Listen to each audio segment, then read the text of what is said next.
Дни и часове ни делят от 18-то издание на Националният танцов конкурс за театрално-сценични танци "България танцува 2024" за класически балет, характерни и съвременни танци. За мен е огромна радост, чест и удоволствие, че отново община Димитровград дава тази прекрасна арена на младите ни, талантливи, прекрасни български деца, на прекрасните ми колеги, прекрасните педагози и всички любители на танцовото изкуство. Ще бъдат раздадени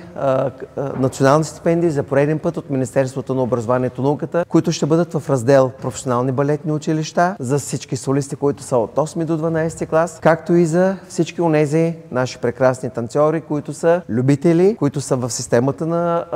Министерството на образованието и науката, които също ще бъдат в въпросната категория солисти от 8 до 12 клас. И тази година имаме голямата купа на кмета, отделно имаме купата на Министерството на образованието и науката, която ще се даде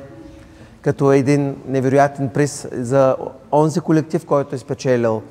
много награди, се е представил най-добре. Отново ще имаме голямата гранд при, която надявам се, че ще отпътува в някои от прекрасните ни професионални балетни училища. Ще имаме отново гранд при в раздел класически балет, гранд при в раздел характерни танци и гранд при за съвременни танци, съответно за колективи, които са спечелили най-много награди в въпросните категории. Огромен е наградния фонд, който също ще бъде присъден. Отново община Димитровград се е погрижила и тази година конкурсът да бъде един достоен, прекрасен блясък, диамант в перлата на танцовото изкуство в България. И отново тази година имаме едно невероятно жури в състав професор доктор Антон Андонов, професор доктор Желка Табакова, Тяна Янева, директор на балета на Националния музикален театър Стефан Македонски, Чанд Хечун, който е солист-балетист на арабеск, преподавател в няколко академии, Раул Торес, който